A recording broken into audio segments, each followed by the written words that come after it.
Merci beaucoup, Mesdames, Messieurs les ministres, Messieurs les présidents, Mesdames, Messieurs les conseillers du commerce extérieur, Mesdames, Messieurs les entrepreneurs et entrepreneuses, chers amis, tout a été dit. Donc, j'aurais du mal à être original, mais je vais essayer de partager avec vous quelques convictions en soutien de ce que vous venez de nous exprimer de vos travaux, et puis essayer peut-être de faire quelques propositions nouvelles. D'abord, je veux vous dire que ma présence ici parmi vous a pour but de vous témoigner de la reconnaissance et de l'espoir. Reconnaissance dans l'énergie qui est celle des forces vives de la relation bilatérale et des femmes et des hommes qui la font vivre au quotidien, en formant, en investissant, en entreprenant, et littéralement parler en prenant des risques pour inventer, croître. Et une source d'espoir parce que je pense que cette reconnaissance étant apportée, on peut faire beaucoup plus. Et c'est le sens même de ce partenariat renouvelé qu'avec Sa Majesté le roi Mohamed VI, nous avons voulu.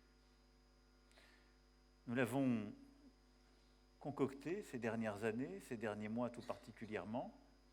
Et le document, vous l'avez évoqué, que nous avons signé hier,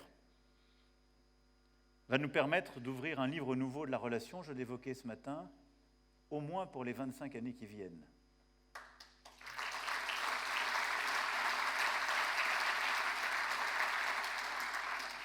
Et cette ambition va avec le parfum d'émergence qu'on sent ici dans la capitale. Et cette volonté de faire et cette ambition. Alors, vous l'avez très bien dit, et je veux vous remercier pour l'engagement qui est le vôtre, et donc remercier le MEDEF et la CGEM et ses présidents, leurs travaux et l'intensité de leurs relations, le Club des chefs d'entreprise Maroc-France et ses deux coprésidents, et également la Chambre française de commerce et d'industrie du Maroc, qui fête cette année ses 110 ans, qui fait un travail exceptionnel pour rapprocher et créer des opportunités entre nos entreprises. Soyez-en remerciés parce que vous êtes les artisans de tout cela. Alors, autour de quoi bâtir ce chemin en revenant sur ce que vous venez d'évoquer? D'abord, vous l'avez très bien dit, c'est le partenariat industriel. Ce fameux Made with Morocco, et si j'ai bien compris, Made and Conceived with Morocco maintenant.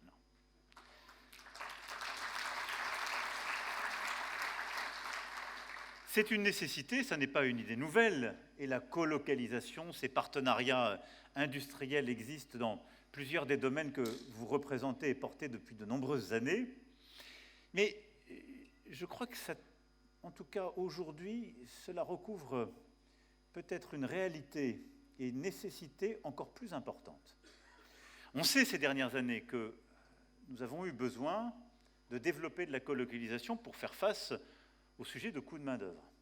On sait aussi que des filières industrielles propres, en raison de l'expertise des personnes et des défis du Maroc, se sont ici développés. Mais nous avions sans doute tous collectivement sous-estimé à quel point la fracturation du monde allait imposer de bâtir des partenariats nouveaux et de construire un espace où les chaînes de valeur allaient devoir être beaucoup plus intégrées. Il y a ici des grands acteurs du commerce mondial, et je ne saurais les décourager, ils sont aussi notre fierté. Mais force est de constater que ces dernières années, nous avons à l'œuvre une forme de re-régionalisation. On voit aussi que des tarifs sont en train de se mettre en place, et que la Chine d'un côté, les États-Unis d'Amérique de l'autre, développent une stratégie qui, pour les Européens en tout cas, doit être regardée de près, et conduit à reconsidérer beaucoup de nos chaînes de valeur. La France et le Maroc, et au-delà de ça, l'Union européenne et l'Afrique ont à concevoir un avenir ensemble dans cet espace. Je vous le dis avec la plus grande des convictions. Nous avons, si nous voulons préserver notre souveraineté technologique et industrielle, sans rien de céder de ce que les autres nous permettront de continuer de faire, il nous faut bâtir les moyens de réduire notre exposition aux risques alternatifs. Et donc oui, concevoir, produire davantage entre le Maroc et la France, entre l'Afrique et l'Europe. C'est une nécessité d'aujourd'hui et je crois que tout la rendra encore plus évidente demain. Et donc, vous l'avez compris, je crois très profondément que par ce connecteur avec le continent africain, rôle que le Maroc joue tout particulièrement, eh bien, il nous faudra dans l'avenir continuer de faire davantage ensemble et de développer justement l'intégration de nos chaînes de valeur et cette force de l'intégration technologique et industrielle. Le deuxième axe, c'est celui de la souveraineté alimentaire. Vous l'avez également parfaitement dit, c'est un secteur d'activité pour nous très important, notre agriculture, notre agroalimentaire. C'est un secteur en France qui exporte et qui est une très grande fierté. Et c'est la même chose chez vous. Mais nous avons ensemble beaucoup à construire. Et nous avons à le construire pour d'abord préserver notre souveraineté alimentaire et renforcer la souveraineté alimentaire et la décarbonation de celle-ci, vous l'avez dit à l'instant, sur le continent africain. L'OCP joue un rôle évidemment structurant à cet égard, mais nous voulons faire ensemble. Et les feuilles de route, les accords signés hier, à ce titre, sont éloquents, qui d'ailleurs nous incitent à travailler davantage sur la décarbonation de ces filières. Nous avons décidé, il y a maintenant un peu plus de 4 ans, de renforcer la souveraineté protéinique de la France et de l'Europe. Parce que nous avions historiquement, depuis les années 60, une très grande dépendance en la matière. Cette souveraineté, c'est une stratégie productive européenne, mais c'est aussi un partenariat entre nos deux continents. Au-delà de cela, nous savons que le défi de l'alimentation, et de l'alimentation de qualité, je parle sous le contrôle de plusieurs experts dans cette salle, nécessite de continuer à nourrir et à bien nourrir. Nos modèles sont décisifs et nous avons une très grande force. Je parlais de l'agroalimentaire, je pourrais parler de la filière céréalière, de ce que notre élevage produit. Vous avez aussi une très grande force dans le maraîchage tout particulièrement, mais nous avons encore davantage à faire si nous voulons précisément rendre l'agriculture en Afrique plus productive et décarbonée. L'expérience que nous venons de vivre avec la guerre en Ukraine et les conséquences des sanctions sur beaucoup de filières, justement, d'engrais et les dépendances à l'égard de la Russie et de certains intrants, montrent que si nous voulons une vraie souveraineté alimentaire, en France comme au Maroc, en Europe comme en Afrique, il nous faut renforcer en la matière le partenariat. Il est absolument déterminant et je me félicite que le travail entre l'OCP, l'AFD et BPI France, avec aussi des projets très innovants, permette d'aller de l'avant. Le troisième champ, c'est celui de la transition écologique et énergétique.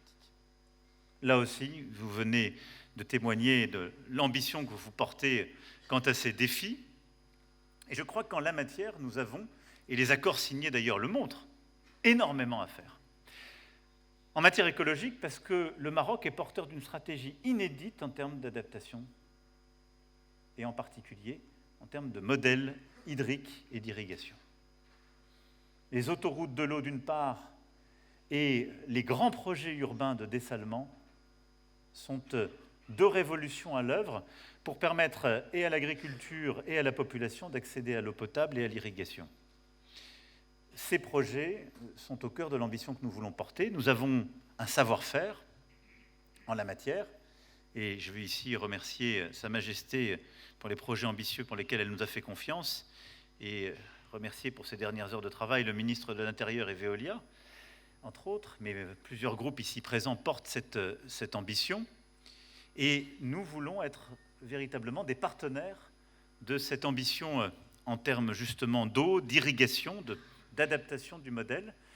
Et là aussi, je crois que c'est une source d'inspiration pour le continent africain et au-delà. Et c'est pour nous une source aussi de développement technologique croisé pour nos grands acteurs économiques. Il en est de même pour l'énergie. Le Maroc a su développer une stratégie, et c'est un modèle historique fort que vous portez avec l'hydroélectricité tout particulièrement, mais avec le solaire et l'éolien a su renforcer celui-ci, et vous êtes aujourd'hui avec un potentiel de production d'hydrogène vert, d'hydrogène décarboné absolument unique, et avec un potentiel de production d'électricité décarbonée remarquable. Et là aussi, c'est une manière de répondre à nos défis contemporains.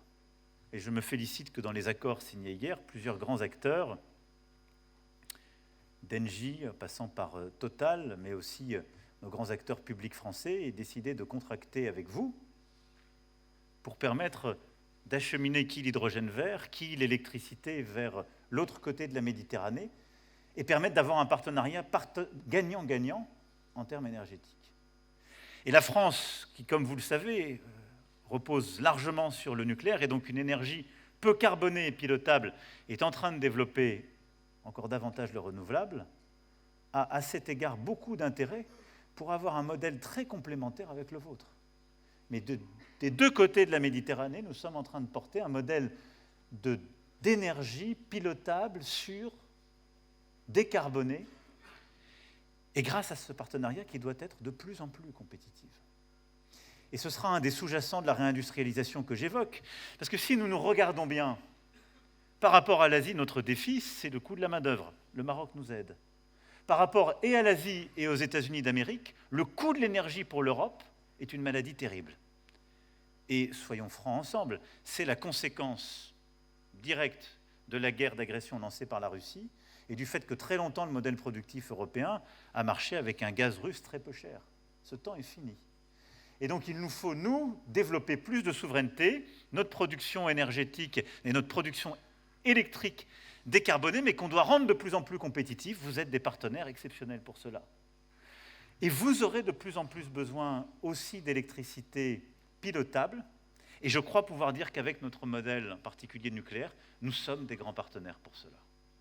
Et donc là aussi, c'est un partenariat respectueux, équitable, gagnant-gagnant en la matière, que nous voulons développer ensemble.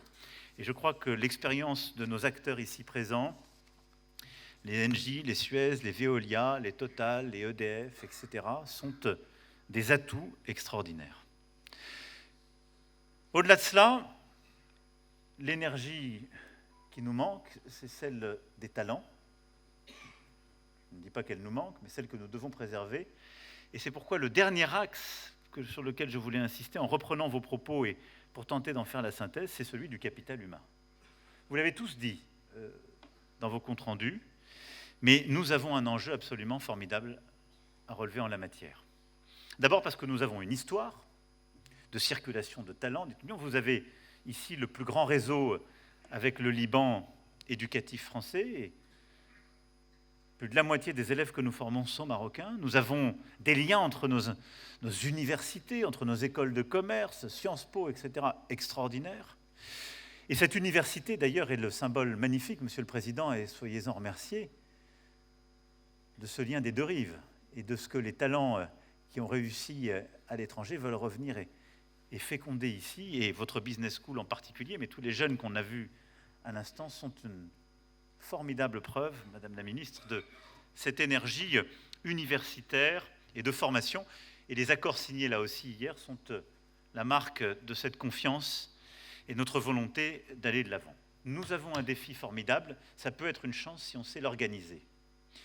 Et donc oui, nous voulons former davantage de talents. Nous avons une ambition en termes de doctorants en particulier avec votre pays qui est inédite, 1000 doctorants, et qui est simplement le défi démographique qui est le vôtre, une jeunesse qui arrive dans l'enseignement supérieur.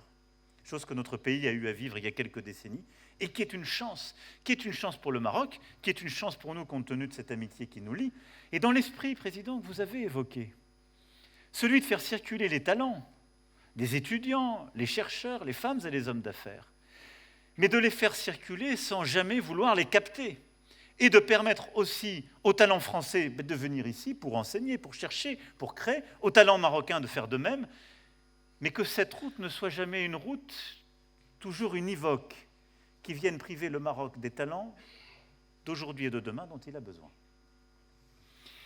Et donc je crois très profondément que ce que nous sommes en train de faire en la matière est essentiel, et que les accords que nous avons signés sont au soutien des ambitions que vous portez. Ceci, c'est pour essayer de rendre compte de vos travaux, de vos conclusions, et de vous dire que de là où je suis, je les soutiens, et les membres du gouvernement qui m'accompagnent les soutiennent ardemment en signant les accords qu'ils ont signés hier et par leur action de chaque jour avec leurs homologues marocains. Mais je voulais, en marge de cela, peut-être ajouter quelques convictions ou réflexions complémentaires. D'abord, nous devons faire davantage en termes d'entrepreneuriat.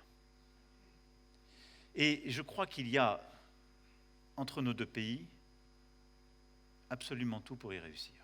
Il y a une telle vitalité entrepreneuriale que je connais de longue date ici, et que je connais parce que depuis 10 ans, entre la French Tech et les initiatives prises, il y a une jeunesse française, qui est d'ailleurs souvent aussi une jeunesse binationale, et où la part des diasporas est considérable, qui veut faire plus. Et donc, je veux ici vous dire combien, au-delà de tous ces projets, de la structuration de nos grands groupes, de ce que nous portons et voulons faire, la place que nous voulons donner aux entrepreneuriats des deux rives est essentielle. Et à ce titre, le Fonds Maghreb que nous avons créé et qui, depuis le début de l'année, se déploie, 100 millions d'euros sur 3 ans, doit être un moyen de féconder ces projets, de leur permettre d'avancer encore plus vite dans absolument tous les domaines. Mais que l'entrepreneuriat soit suivi avec force. La deuxième, c'est qu'au-delà des secteurs que j'ai cités, les industries culturelles et créatives ont une place toute particulière. Nous serons dans un instant ensemble avec les acteurs du gaming, du jeu vidéo, mais je vois là une source extraordinaire de création, d'invention, de développement. Nous avons des écoles remarquables, nous signerons d'ailleurs des partenariats. Nos jeunes s'y tournent de plus en plus, des événements nouveaux se bâtissent autour de ces secteurs, mais c'est un moyen extraordinaire aussi de créer de nouvelles sources de richesse et de le faire en étant au cœur aussi de la créativité et de l'invention d'un imaginaire collectif nouveau. Et je veux dire ici combien ces industries culturelles et créatives jouent un rôle essentiel. Troisième élément, c'est l'intelligence artificielle. C'est voisin du précédent, mais nous avons déjà commencé à embrasser ce défi. La France, et vous y êtes invité, organisera une conférence internationale, dite un sommet de l'action pour l'IA en février prochain. Et je sais que beaucoup d'entre vous ont déjà commencé cette mutation, et beaucoup, c'est Saadé ici présent avec M. Nel et M. Schmitt, ont investi en la matière en France avec un fonds inédit. Mais il nous faut investir sur l'intelligence artificielle ensemble et davantage. Et le faire en particulier dans les data centers et dans les infrastructures, précisément parce que sur la base du modèle énergétique que j'évoquais, nous avons les conditions préalables pour le faire. L'un des défis de l'intelligence artificielle, ce sera l'énergie pilotable décarbonée. C'est au cœur de la stratégie que je viens d'évoquer. L'autre énergie, ce sera l'autre point fondamental, ce sera de réussir à bâtir des espaces souverains où on peut stocker les données. Intérêt commun. Et nous aurons à bâtir des modèles fondationnels tout particulièrement, en espace francophone, si nous ne voulons pas dépendre en totalité du pouvoir des modèles anglophones. Intérêt commun. Et donc je crois très profondément qu'en matière d'intelligence artificielle, nous avons à bâtir un agenda, à la fois pour développer les modèles en la matière, mais surtout pour toutes les déclinaisons industrielles, en termes éducatifs, en termes de santé, pour les années et les décennies qui viennent. Et puis la dernière remarque que je voulais faire, elle est en matière d'investissement et de capital financier. Les entreprises que vous êtes, évidemment, le déploient. Je parlais du rôle de Bpifrance et de l'AFD qui continuera son investissement. Le Maroc est ce premier client. Imaginez, pour notre agence française de développement. Et elle continuera de le faire, y compris, et je l'ai dit très clairement ce matin, avec les entreprises françaises au Sahara occidental. Parce que c'est un point important et je voulais clarifier les choses en termes juridiques suite aux décisions.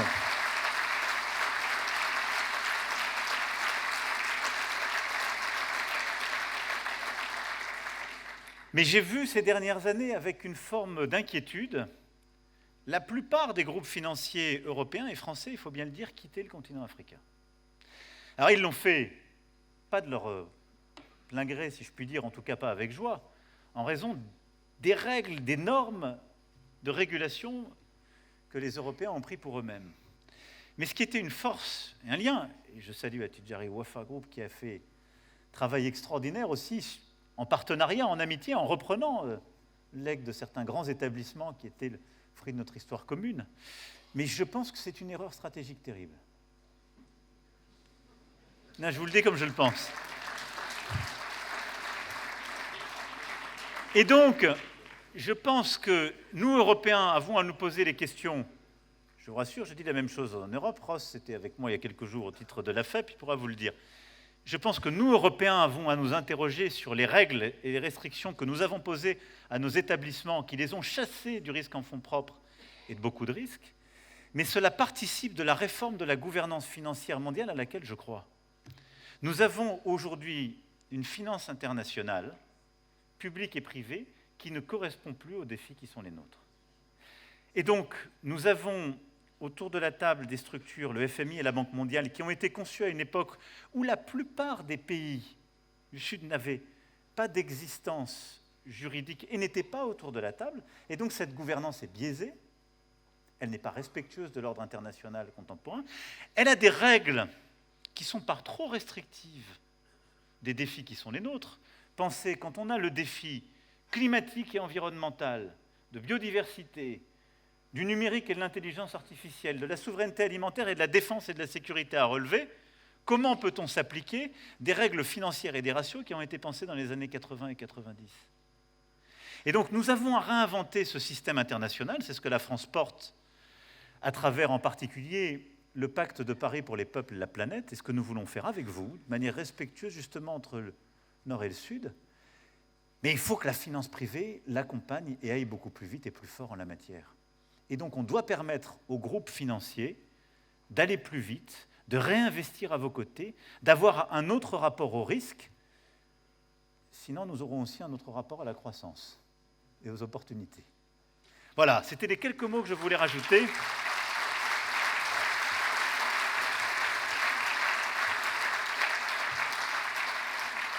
En tout cas, mesdames et messieurs, je veux vous remercier d'être là si nombreux, de faire vivre la relation.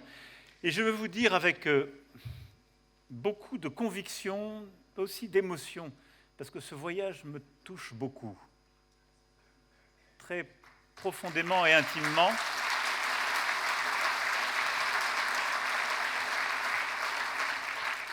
Que ce nouveau livre que nous ouvrons avec Sa Majesté le roi Mohamed VI, c'est aussi celui que vous avez à écrire. Beaucoup de ces pages sont blanches, à dessein, parce que ce sont les vœux que vous y formerez, ce sont les projets que vous y bâtirez. Et c'est l'ambition que vous toutes et tous ici, et que notre jeunesse auront ensemble apporté. Alors vive le Maroc, vive la France et vive l'amitié entre la France et le Maroc.